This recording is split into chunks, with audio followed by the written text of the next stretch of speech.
nasa bundok tayo ngayon guys actually. Kabila, bangin din. Yan, welcome, Municipality of Lemery. Ayos, ang ganda.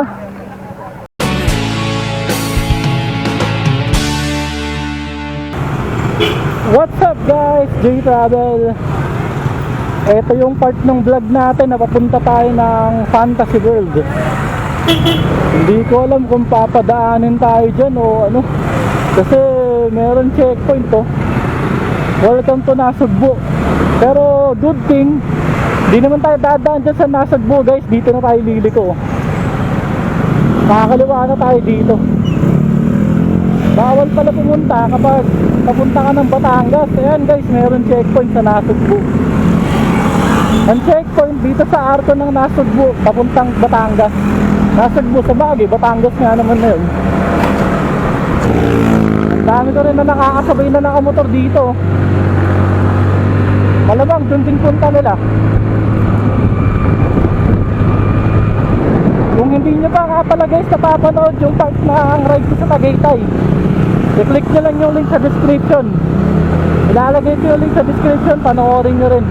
Kasi kumbaga ito yung karagtong ng ride ko sa Tagaytay. Gumawa lang ako ng separate vlog papunta dito sa Fantasy World. Kasi nga masyadong mahaba kapag dinugtong ko rin sa ride ko sa Tagaytay. Kaya mas maganda iniwalay ko na lang. Ito ngayon, papunta naman tayo ng Fantasy World. As usual, solo ride pa rin tayo. Karamihan ng nakakasabay ko dito mga group rides eh. Tayo mag-isa lang. Pero advantage lang mag-isa ka lang sa ride guys, kasi hawak mo ang oras mo.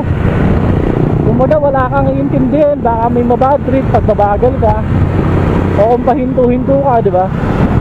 At least kapag mag-isa ka, okay lang kahit saan ka huminto, kahit saan ka pumunta. Hawak mo yung oras mo, hawak mo desisyon mo. Nandito tayo ngayon sa Jokno Highway ata pangalan nito. Ang ganda ng daanan guys oh. Wow!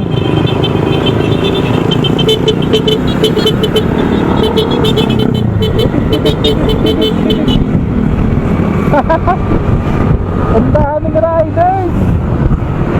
May mga motovlogger din kaya na nandito ngayon. Malamang meron. Guys, kaya gusto kong puntahan tong lugar na to kasi tignan nyo yung tsura ng kalsada dito, nasa ibabaw ng bundok. Kumbaga, nasa bundok tayo ngayon guys actually. Kabila, bangin din. Gumawa sila ng kalsada dito sa ibabaw ng bundok. Kaya nakakatuwa dumaan dito guys eh. Last time nakadaan na rin ako dito nung nagpunta kami ng Batangas. Yung nagpunta kami ng Mindoro. Ayun, dito kami dumaan nun. Suwabe yung ride namin na yun sa Mindoro guys, panoorin nyo rin. Ilalagay ko na lang din yung link sa description. Manila to Mindoro Adventure 2019.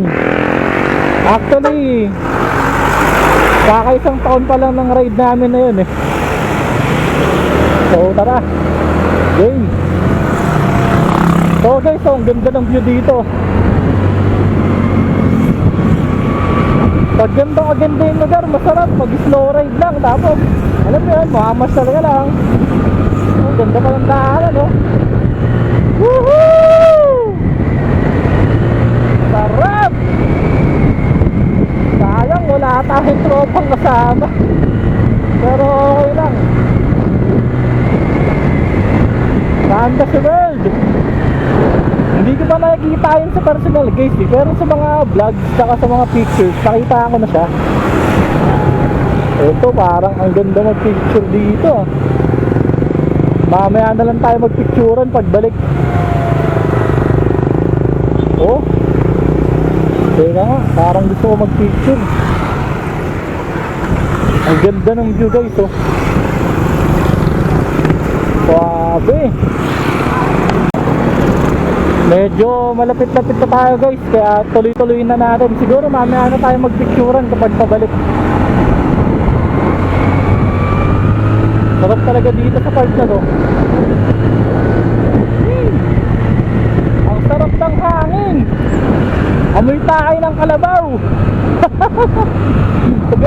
guys, yung part na yun, ang hintuan ko yung hangin, ano?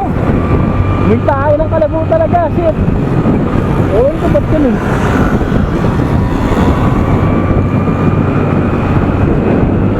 Nung dumaan kami dito guys, yung papunta kami ng Mindoro, madaling araw yun, kaya parang hindi ko gaano ma-appreciate yung itsura ng lugar. Kasi syempre, madaling araw, wala kang makikita talaga. Madaling araw yun, tapos umuulan-ulan pa. Yung mga kaibigan ko nandito, hataw yun sila eh. Ako, chill lang. Hindi naman kasi ako marunong bumangking guys. Kumbaga, kaya ano eh, pag sa mga bangkingan, yung mga kaibigan ko, pinapauna ko na. Bahala sila mauna. Takbon chill lang talaga ako lagi. Siguro, mag-speed up kapag safe. Pero kapag mga gantong zigzag, ano, hindi talaga ako malikot sa kalsada. Hindi ko alam kung natatakot ba ako, naiilang, o talagang maingat lang talaga ako mag-drive. Depende rin kayo siguro sa driver, di ba? Pero malakas naman loob ko sa BMX. Sa BMX, na-injury na nga ako ng 2011 eh. Nabalian ako ng balikat, pero hanggang ngayon, nag-bike pa rin ako. Na-dislocate yung right shoulder ko, na-semplang ako sa paglalaro ng bike. Nagpahinga ako ng 6 na buwan, and then bumalik ako sa pagbabike ulit. Hanggang ngayon, nag-bike pa rin naman ako. Pero pagdating sa motor, medyo may takot talaga ako ng konti. Lalo pag sa mga bangkingan, parang nalulula kasi ako eh.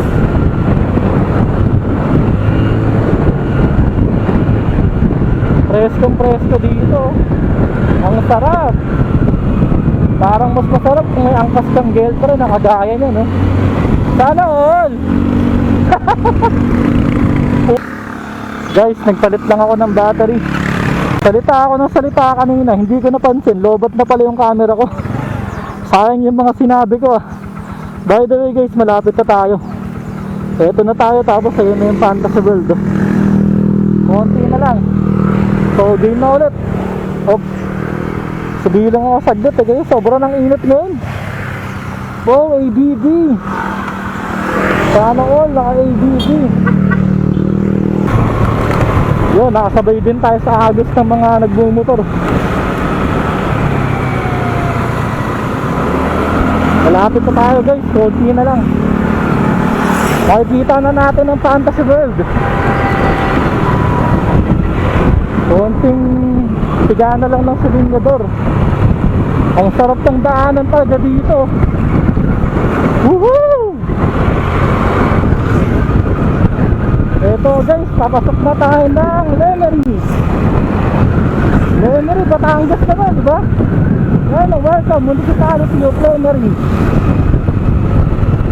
Sana walang checkpoint dito guys. What's up guys? Matatawa ako minsan sa accent ko eh. What's up guys? Andito na tayo, malapit sa Fantasy World. Kukuha lang tayo ng content footage, tapos babalik na tayo. At i-continue na natin ang vlog natin sa Tagaytay. Woohoo! Ito ko yung mga nakamotor na to, doon din pupunta. Baka doon din sila pupunta. First time ko mag solo ride ng ganito kalayo guys.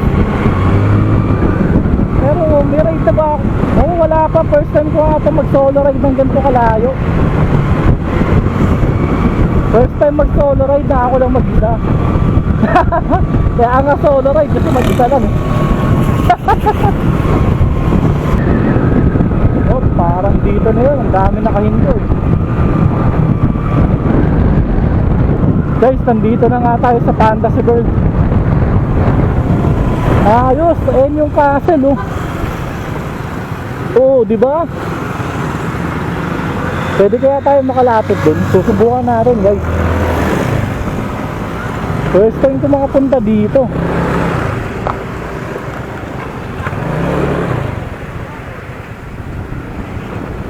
Baka hanggang dito lang. Yan guys, ang dami na kamotor. Ganda oh. May mga motovlogger din kaya na nandito.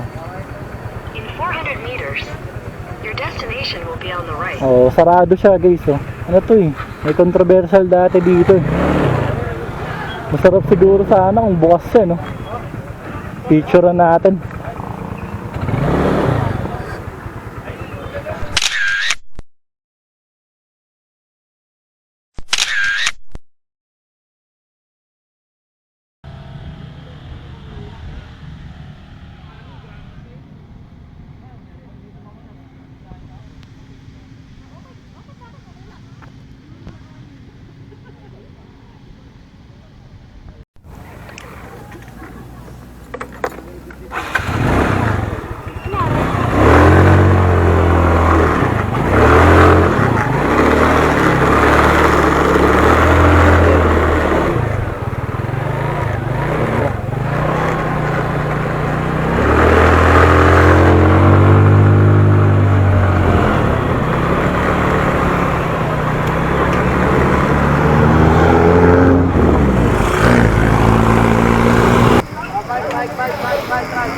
Guys, buti pala lumipat ako ng pwesto.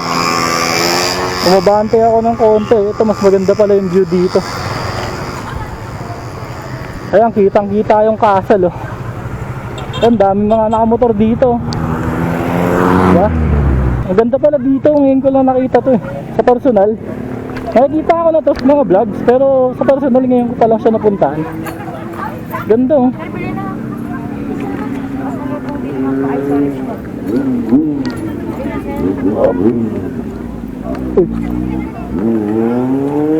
Yan guys oh, kukuhanan ko ng video dito sa cellphone ko. Doon tayo galing kanina sa baba, tapos umakyat tayo ulit, papunta naman dito sa taas. Ayos, ang ganda. Sana magkaroon pa ng chance para mag-open tong ano na to, Fantasy World na to.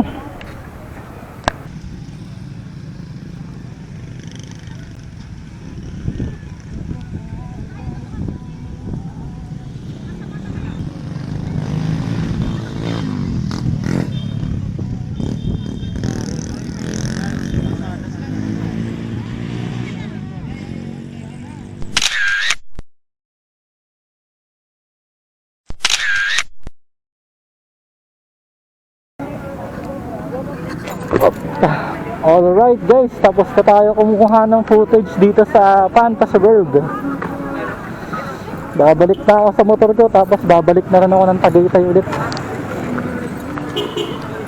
Itutuloy ko na yung ride ko dun sa Tagaytay ride, breakfast ride. Ayos, at least mission accomplished tayo dito sa Fantasy World.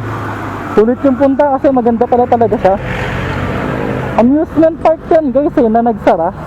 I-search nyo sa internet yung tungkol sa Fantasy World na yun, makaka-amaze kayo. So tara, balik na tayo ng Tagaytay.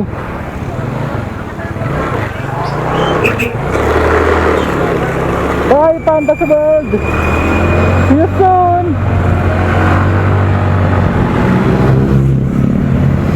So guys, that's it for this vlog. Sana nag-enjoy kayo sa video part na to, papunta dito sa Fantasy World. Tagumpay yung pagpunta natin dito sa Fantasy World. Walang checkpoint, wala namang hassle. Although kahit mag-isa tayo, naging masaya pa rin naman tayo. So guys, like, share, and subscribe. I-click nyo na rin yung bell button para lagi kayong updated sa mga bagong upload ko na videos. Ride safe! Peace!